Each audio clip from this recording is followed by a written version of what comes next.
Hello everybody and welcome to episode 49 of Shelf Review, where today we'll be going over episode 1 of the Steel Ball Run anime.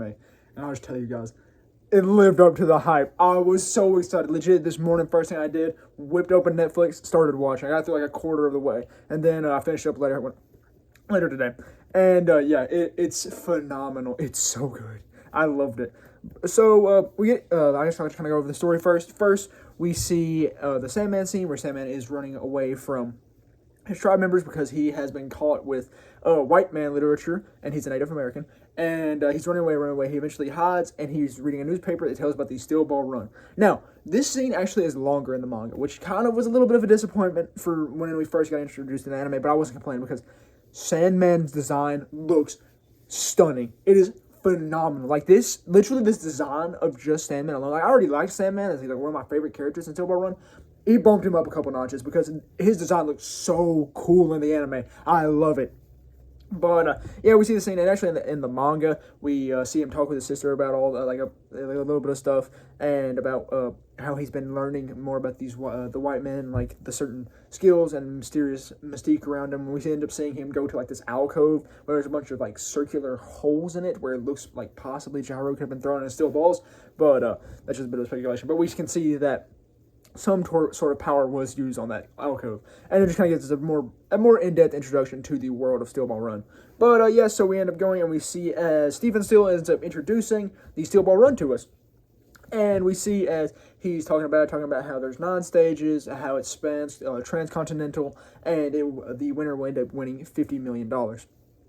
But yeah, we see him talking about this, and we see people, like the press, kind of talking with him and asking him impossible problems, stuff like that. Like, what if no one ends up getting to the end of the Steel Ball Run and stuff like that? Then after this little conference, we see as he's crying to Lucy Steele, which is his wife, who's I believe 15 years old, or 15 or 14.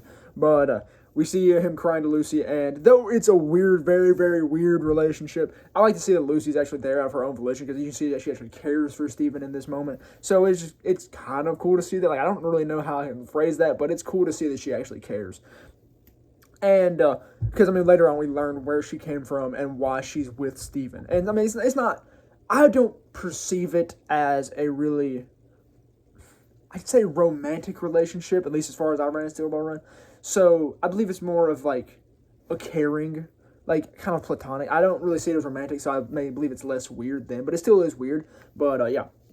But then we end up getting introduced to the big man himself, Gyro Zeppeli. Gyro is literally, I'd say, close to my favorite character in all Steel Ball Run. Like, he is so cool, and I love his background story, which we don't get in this episode, so I'm not going to go over it. But I've read the manga, as you can see, it's up there. I got to get book 6 soon. I got to stop by BAM and get that. But I love Gyro so much. He's such a good character. And he looks majestic in the anime, because like he got his long flowing cape and all that stuff. It's lovely. But we see as he goes in to pay his way to be in the Steel Ball Run, and he goes up there, pays, and is talking with a man, and he's like, then someone comes up behind him, and they see his steel balls, which are 2 little steel spheres that Gyro uses, that he uses the power called the spin through. And the spin is honestly really what it sounds like. It's a spin, and the spin can cause a lot of things, because centripetal motion and all that stuff can cause stuff. Yeah, I don't know how descriptive that was, but and so we see as this man comes up and he tries to flitch, he actually does flitch, $20 from Gyro, and when he pays up, this dude's like trying to reach for his steel balls, and it like twists his hand up a little bit, and he's like, oh, why did that do that to me?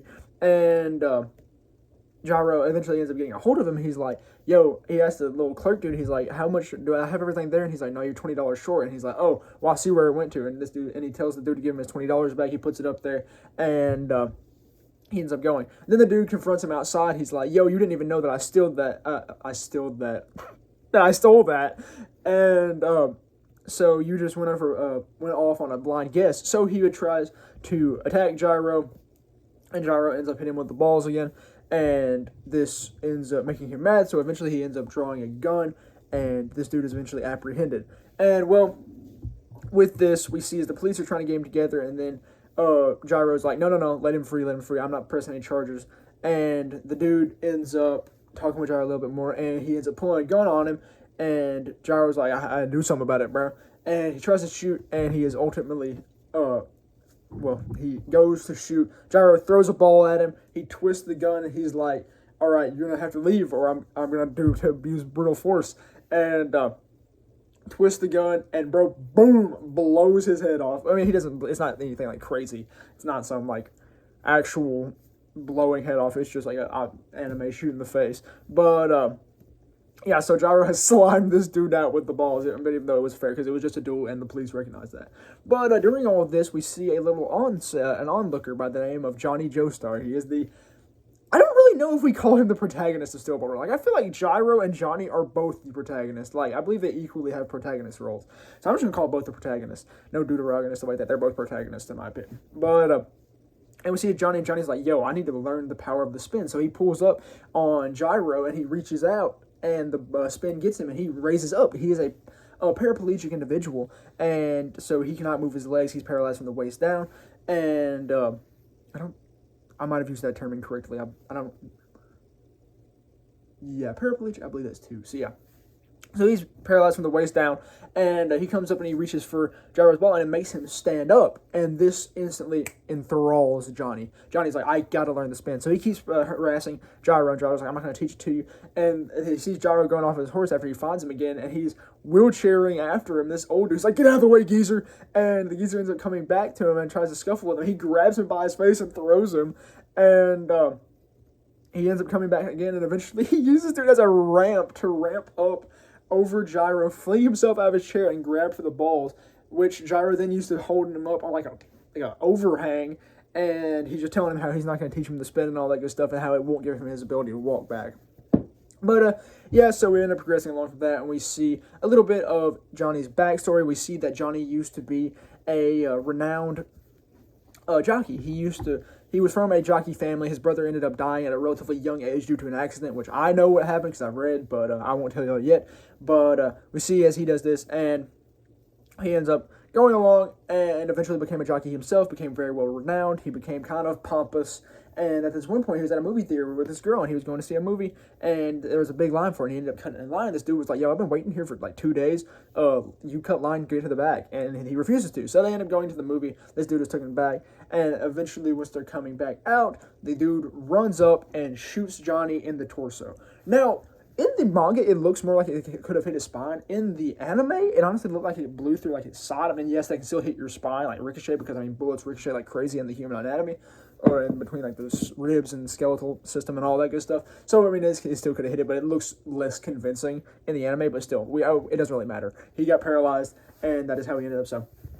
And we see as he's in the hospital and just no one comes to visit to him, he's seen as he's kind of paid back for how pompous he was being in general after he became very successful. And he craps himself in the hospital, and he's like, yo, I need to be coming clean. The nurse comes up, puts a newspaper on his face, and just knocks him in. And he's just kind of suffering there, wallowing in his own misery and fecal matter. But, yeah, we can see more of this, and eventually we see as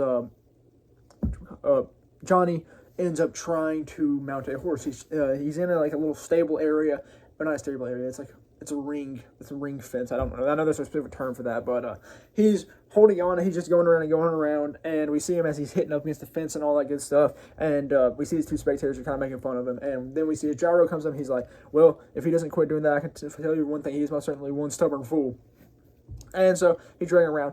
Then, eventually, we're going close to the beginning of the Steel Ball Run. We see as Sandman comes by, he ends up paying, and the dude's like, yo, I only accept hard, cold American currency. And Sandman slaps out an emerald on that John, and he's like, all right, I'll take it.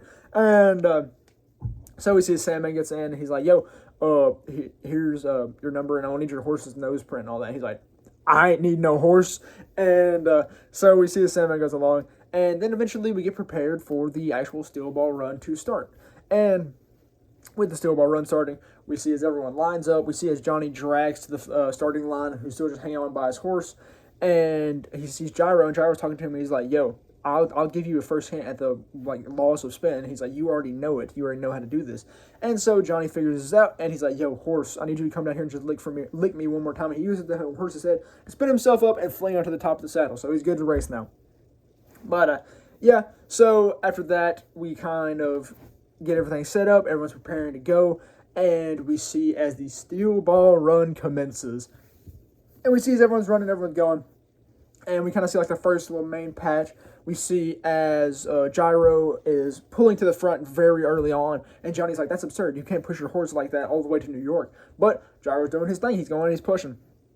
And so then we see as eventually go to like this cactus area, and Gyro gets close to another character by the name of Abdal. I can't remember what his first name is, like Aramid or something like that, but his name's Abdal. I remember it because of Muhammad Abdal. Is it? I think it's the dude from Part 3. I think it's Muhammad Abdal, but yeah, we see his Abdal is pulling up, and he's a camel rider, and his camel's big. Like, his camel's big in the anime. I mean, it's big in the manga too, but his camel is beefy. And it was just goofy to see such a beefy creature moving as fast as it was.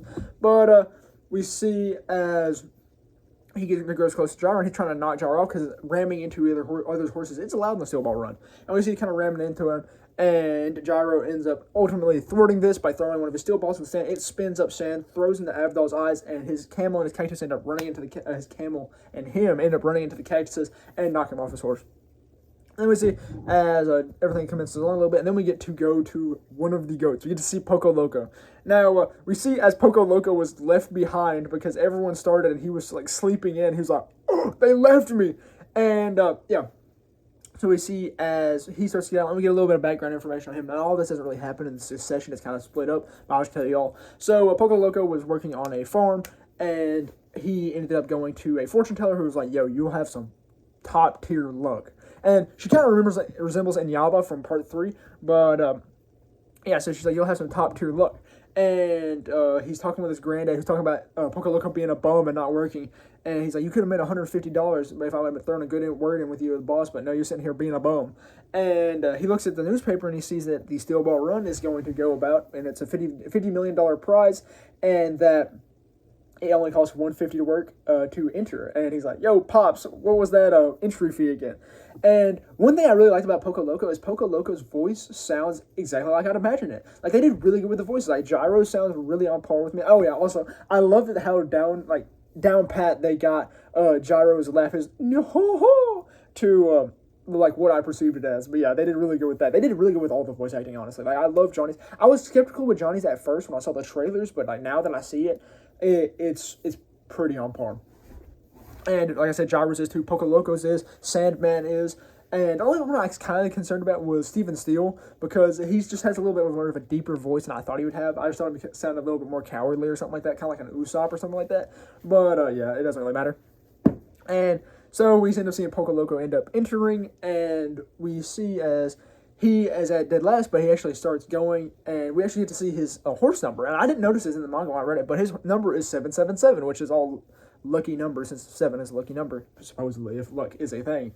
And we see as he's going along, and he's slowly building his way up to the front, where he ultimately ends up reaching with Johnny. Now, then we kind of convert back to a scene from Gyro, and they're running, and we see as Diego Brando, a jockey extraordinaire from Britain, ends up pulling up on him, and he's slowly gaining speed on him. Now, we don't know how he's doing this at first, but eventually we go to Diego's perspective, and he has recognized how Valkyrie, which is Gyro's horse, each 8 breath makes a turn to the left, which leads to a decrease in speed. And Dio is taking advantage of this by going into, speeding up his horse whenever Gyro's ends up, turning. And it's cool because Diego Brando for Part 7, which happens to be the name of the antagonist for technically parts 1 through 6, but even though Diego is dead after Part 3, but he's still really an antagonist for Part 6 because he led to the antagonist being the antagonist of Part 6. But he has a stand called The World, and he goes, I can't do it right, but when it is, it goes, and it slows down time. And when they had Diego turning or getting speeding up or getting past Gyro's little shifts, it went boom. I thought that was so cool. I thought that was a cool little reference. But yeah, we see this, and eventually they end up reaching a bridge, and Diego ends up getting in front of Gyro, but Diego jumps Valkyrie. He puts a steel ball in the rear of the horse, and it flings her up, breaks the bridge, and Diego is ultimately stopped because he can't get past that point of the bridge, and Gyro gets past. Now, after this, as everyone's growing close to the ravine, we get to see like an insanely well animated scene, like out of nowhere, and it was a Sandman scene, luckily. But yeah, this was literally on par with like some. I mean, it wasn't on par; it was a little bit below, but like some of the like ODM scenes from Attack on Titan, especially like when they're in like the cities and like going about like the alleys and stuff like that, it almost looked like that. Because we see Sandman like flip majestically over this ravine and end up grabbing onto the ledge and getting on. But yeah, then we see as Poco Loco runs up on the same ledge and he tries to jump it and he misses. And Sandman's like, "Yo, maybe you should grab a lasso if you got one and see if you get lucky." So he does it, throws his lasso, and he gets lucky and he crawls up the way, and him and Sandman end up going along. But yeah, as the story progresses along a little bit more, and eventually we see as they grow close to the end where there is a possible shortcut through a forest. Now Gyro decides to take this shortcut, and as he's going, he is using his steel balls to break the trees out of the way so his horse doesn't get stopped. And we see Poco Loco goes through the same forest, and Poco Loco is closing his eyes, and he's just riding along. And eventually he falls off his horse, which actually allows him to avoid the trees, luckily. And so, yeah, we end up seeing as they both come out on the other side. And then this leaves them with a empty kind of plain of rolling hills, kind of like a steppe. And I don't know if that's the right term for steppe, but I know steppe's like a grassland with hills. But so we see as they are descending down toward the final stretch, and Gyro is running along. Poco Loco's close behind, and we see Sandman actually run up on Gyro as Gyro tries to stop Poco Loco with his balls. And they're all going. And eventually Poco Loco actually ends up tripping up, and then he just starts cattle corpse surfing, and bro is sliding down. Instead of his horse like falling and tumbling, it got stuck in a corpse of a cow, and bro just surfing down the hill, going along. And Gyro's like, "Brody, this is tomfoolery." But yeah, we see this all continues along and eventually grows closer to the end. We see as Diego is using the giraffes behind each horse to slowly boost himself forward by avoiding the air resistance to his horse. And he's going around all of them. So we see that Diego's a very skilled jockey. But yeah, so then everything keeps going, and eventually Gyro ends up using his steel balls to actually kind of act like a sail when he's going down toward, would act like a sail in his cape to when he's going down toward the finish line. Eventually he ends up crossing the finish line as first place. And yeah, we get a little brief exposition, not exposition, but like epilogue by Johnny there. And that's all the episode. It was I think 48 minutes, and it was 48 minutes of pure bliss for me. But yeah, so I loved that. Now, one thing that has me worried is how they're going to be releasing the episodes. So I don't believe it's been announced yet, and they just released stage 1 with no indicator of when the next episode would be. And on Netflix, when there's weekly episodes, you usually get an indicator of when the next episode will be. So that kind of scares me. But I believe what they may do is honestly do 9 batches. They might do like a stage every once in a while. I don't think it'll be weekly, but they'll do stages, I believe, because they released this episode as stage 1. So I'm ready to see how they do that. I'm ready to see how they break it down, because I don't want them to do big batches, because that'll take forever and it'll kill the anticipation and the hype and all that good stuff.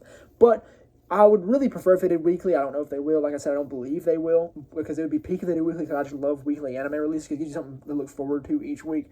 But it's unlikely that they're going to be doing that. So I presume they'll either do big batches, or they'll hopefully do the stage batches where you release a bunch of episodes or one long episode for every stage of the Steel Ball run.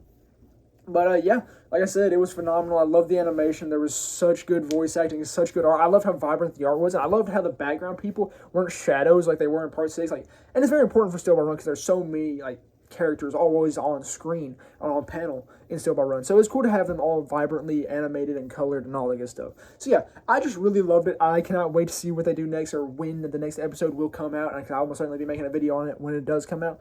But yeah, that's all I really have to say about the first episode of Steel Ball Run, and all I really have for episode 49 of Shelf Review. So thank you very much for watching.